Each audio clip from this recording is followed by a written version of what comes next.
आज हमारे समाज का जो मांग है शेड्यूल ट्राइब इंक्लूजन का, आज ये लड़ाई भी, आज ये मांग भी बरसों नहीं दशकों पुरानी है। इसलिए एक बात हमेशा याद रखिए, आज चाहे सामाजिक आंदोलन हो या किसी प्रकार का आंदोलन हो, जो लोग अगुवाई कर रहे हैं, जो लोग लड़ रहे हैं, शायद वो कल नहीं होंगे।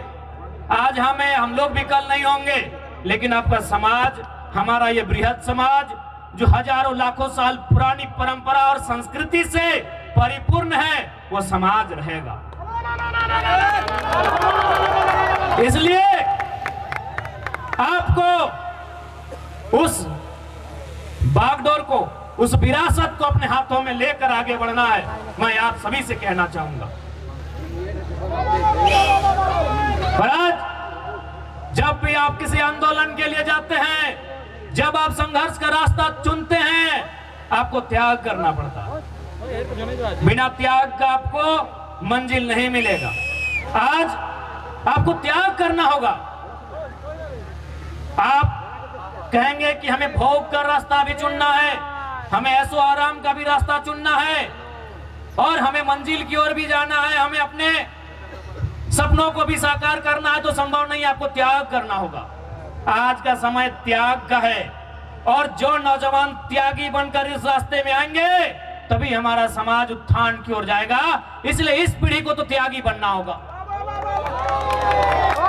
हमारे जिले में एक वीर क्रांति दूत हुआ करते थे, शहीद शक्तिनाथ महतो। वो अक्सर कहा करते थे कि एक पीढ़ी को जेल जाना होगा, दूसरी पीढ़ी को गोली खानी होगी, तभी तीसरी पीढ़ी राज करेगी। हमारी एक पीढ़ी जिसमें शहीद शक्तिनाथ महतो स्वयं, जिन्होंने ये नारा दिया था कि एक पीढ़ी को गोली खाना होगा, और शहीद शक्तिनाथ महतो ने खुद गोली खाई। उनके साथ निर्मल दादा ने गोली खाया। ऐसे अनगिनत, गिनती हम नहीं कर पाएंगे, इतने लोगों ने गोली खाया। आपका जो समय है कि एक पीढ़ी गोली खाएगी, दूसरी पीढ़ी जेल जाएगी, ये शायद जेल की स्थिति वाला समय है। और आपने देखा पुरुलिया के जिले में, घाटशिला में हमारे 51 लोगों को जेल जाना भी पड़ा। लेकिन उन विषयों से, उन घटनाक्रम से आपको कतराना नहीं है, क्योंकि आपकी लड़ाई आपकी व्यक्तिगत नहीं है। आपकी लड़ाई केवल आपके लिए नहीं है, आपकी लड़ाई केवल आपके घर आंगन तक सीमित नहीं है। आपकी लड़ाई कई हजारों साल पहले जो सपना हमारे पूर्वजों ने देखा था, उस सपने को साकार करने की लड़ाई है। इसलिए आज आपको त्यागी बनना होगा। इसलिए आज आपको त्यागी बनना होगा। और एक बात याद रखिएगा, जो संघर्ष को चुनते हैं वही सफलता के करीब जाते हैं। आज का समय संघर्षों का समय है मेरे भाइयों। पर आप, ऐसा नहीं है कि संघर्ष से सफलता नहीं मिलती है। आप इस मंच में खड़े इस नौजवान को, जो आपके भाई जैसा है, आप देख सकते हैं। आपके बीच जो मैं खड़ा हूं, आप हमें देख सकते हैं। आज से 2-2.5 साल पहले बड़ी मुश्किल से हमारे गांव के आमने सामने के लोग हमें जानते थे। आज महज 2 सालों में झारखंड की राजनीति में हमने वो छाप छोड़ा है कि बाकी लोग सोच भी नहीं पाते हैं कि यहां तक का सफर तय कैसे हुआ। जब हम पहली बार विधायक बनने के बाद जिला स्तर की बैठकों में भाग लेने लगे, तो बैठक समाप्त होने के बाद जो IAS IPS होते थे, बोलते थे विधायक जी 2 मिनट का समय दीजिए, आपसे अकेले में बात करना है। बोले ठीक है। और जिले के DC, जिले के SP एक ही लाइन पूछते थे, वही जयराम महतो। ये जयराम महतो कौन है, कैसे यहाँ तक? क्योंकि हमारे झारखंड में जो 81 विधानसभा की सीटें हैं, जिनमें 80 सीटों में इंडिया और NDA है, एक में जयराम महतो। इसीलिए उनका सवाल था कि भाई कौन है और कैसे आप यहाँ तक आए। राजनीति का मतलब था पैसों की चकाचौंध दुनिया से कोई आया है, राजनीति का मतलब है परिवारवाद से कोई आया है, राजा के घर से कोई चल के आया है, लेकिन एक साधारण सा जयराम महतो यहाँ कैसे आया? हमने कहा सर हमको भी, हम भी कहते कि उपायुक्त महोदय हमको भी बिलीव नहीं हो रहा है कि हम यहाँ तक कैसे आए। हमने भी कभी सपने में नहीं सोचा था कि हम लोग विधायक बन के आएंगे, हमने भी नहीं सोचा था, कैसे सोचेंगे? एक साधारण परिवार से आते हैं। मैंने कहा ना त्याग करना होगा। आज विधायक बनने के बाद भी, विधायक यानी बहुत बड़ा चीज होता है, विधायक यानी विधायिका, जो नियम कानून राज्य और देश के लिए बनाते हैं। लेकिन जब भी हम किसी काम को लेकर बैठते हैं, आज आप जाके हमारे घर में देखिएगा, अगर हमारे घर में अगर आप कभी जाएंगे और जाते ही आप निमंत्रण देने गए थे, हम अपने घर में नहीं रहते हैं, क्योंकि हम हैं विधायक, लेकिन मेरा घर एकदम बहुत साधारण घर है, और हम अपने दोस्त के घर में इसलिए रहते हैं कि 4 गो आदमी आए, भाई उसको बैठने उठने कहाँ बोलेंगे? आप सोच नहीं सकते हम वहां से आए हैं कि 4 लोग अगर हमसे मिलने ही चले आए तो हम उनको बैठने कहाँ बोलेंगे? कहाँ बैठाएंगे? 10 लोग आ गए उठ के तो कहाँ बैठने बोलेंगे कि विधायक जी का घर में आए हैं? आज हमारी माँ बीमार है, गंभीर बीमारी से ग्रसित है, लेकिन हम अपने घर में नहीं रखे हैं, बस इसलिए कि हमारे घर में बाथरूम तक नहीं। तो हमने उस परिस्थिति से यहाँ तक का सफर तय किया है मेरे भाइयों। इसलिए संघर्ष, आपका त्याग, आपकी तपस्या आपको मंजिल की ओर पहुंचाएगी, इसके लिए आप तैयार रहें। और चूंकि ये भरत खुटा का कार्यक्रम है, कड़ा खुटा, तो हम जो भी त्योहार मनाते हैं, जो भी पर्व हम लोग मनाते हैं, उसका एक संदेश होता है।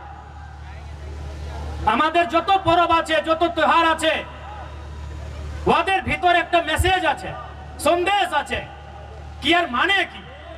এই কাজটা আমাদের পূর্বজ কি জন্য করেছে? এই কাজটা কেনে, এই বরদ খুঁটা কেনে, এই কাড়া খুঁটা কেনে, এই টুসু কেনে, এই করম কেনে, জিতিয়া পরব কেনে, এই কোনো না কোনো ওদের ভিতরে একটা মেসেজ আছে। তো বরদ খুঁটার মানে কি সবাই জানি कि আমরা চাষা লোক। चाषा लोग माने की न सावन महीना का जो समय होता है हम वो खेती बाड़ी करते हैं, धान लगाते हैं, हार जोतते हैं, इधर वही टाइम होता है ना। अब मार्च में नहीं ना करते हैं, 2-4 को खेत देखे थे मार्च तरफ, यानी हम सावन महीना, जिसे हम लोग अंग्रेजी के कैलेंडर में जुलाई अगस्त के आसपास कहेंगे, यानी उस समय हम क्या करते हैं, हल चलाते हैं और खेत में धान लगाते हैं, और मूल हमारा संबंध धान से है। उसके बाद का जो समय होता है सितंबर आधा, अक्टूबर पूरा और थोड़ा सा नवंबर, यानी 1.5-2 महीना क्या होता है कि हमारा जो बरद है, काड़ा है, उसको रिलैक्स हो जाता है। तो भाई रिलैक्स हो जाता है तो उसको हम लोग क्या करते हैं, इस त्योहार में उसको पहले तेल लगाते हैं। हमरा की कोरी वाक्य तेल मखाए कहे ना, तेल किसको मखाया जाता है, लगाया जाता है जो थका हारा होता है। आज के यदि हमारे घरे यदि बाड़ी कोनो पहुना आसे, कोनो कुटुम आसे, तो हम उनको क्या करते हैं कि बैठिए थोड़ा तेल लगा देते हैं, भाई आप बहुत दूर थक के आए हैं। तो तेल किसको लगाया जाता है, जो थका होता है। तो हमारा जो बरद है, काड़ा है, ये सावन महीना में इसको जोतते जोतते नारते नारते ये थोड़ा थका है, अब इसको तेल लगा के बोल रहे भाई थोड़ा सा तुम अब तंदुरुस्त हो जाओ, तुम थोड़ा सा फिट फाट हो जाओ। कहे ना, फिर अब आ रहा है कार्तिक और अगन का महीना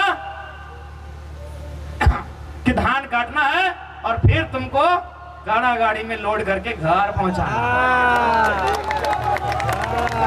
अब धान काटने के बाद फिर बरद गाड़ी में लोड करके घर भी पहुंचाना है और माड़ा भी घुराना है, धान खिजाना भी है। तो इसीलिए उसको तेल लगाते हैं कि तुम अब या तुमको फिर से तैयार हो जाओ। यही আমি এটাই না জিজ্ঞাসা করছি কি ভাই কোনো না কোনো আমাদের त्योहार আমাদের পরব মেসেজ আছে। तो मैसेज की ना, हम आपको तेल लगा दिया फिट फाट, और अभी खूंटा भी कहा कि उसको गुस्सा दिला रहे हैं कि भाई तुम और गुस्सा हो जाओ, तुम ही रागे, तुम ही रिझे। कहे ना, इसी गुस्सा के साथ मेरा खेत से धान उठाना, हम लोग का खेत भाई सबका आधा खेत, आसान नहीं है। कुड़मीर खेत से धान उठा के लाना आसान है कि? तो वही उसको गुस्सा दिलाते हैं, सूप से मंगर बजा के ऐसे मैंने उसको हलकार के कि भाई हाँ तुम गुस्सा करो, तुम गुस्सा करो, हम चाहते तुम गुस्सा करो, और उस गुस्सा के बदले जब हम धान खेत में तुमको नारेंगे फिर उठा उठा के उसको बाहर लेके आना है। तो यह है हमारे भारत खुटा करने का हम पीछे हमारे पूर्वजों का मतलब कि पहले तेल लगा के तुमको तरोताजा करेंगे, कहा कि सावन महीना के बाद तुम कुछ काम नहीं किया है, तुम आराम से घर में बैठा है और सावन महीना के बाद हरा हरा घास मिलता है और जितना बढ़िया बढ़िया खाना खाने के बाद थोड़ा आदमी आलसी हो जाता है, तो इन लोग भी आलसी हो गया है थोड़ा। तो इसीलिए अब फिर से आ गया है टाइम कार्तिक महीना का, अगहन महीना का। अब इन लोग को हम लोग खेत में नारेंगे और फिर खेत से बीड़ा उठाएंगे। बीड़ा बोली ना अपनी, की बोली ना अपनी, बीड़ा बोली। एटा मातेर कड़ा खुटा बोरत खुटार माने।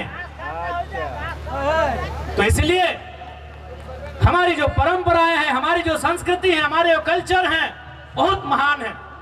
उन महान परंपराओं को, उन महान कल्चर्स को हमें जिंदा रखना है, हमें सुरक्षित रखना है। और कैसे रखना है, ये हम सभी का कर्तव्य बनता है, ये हमारा दायित्व बनता है। এটা हमारी ड्यूटी कि हम उसको कैसे ठीक से रखें।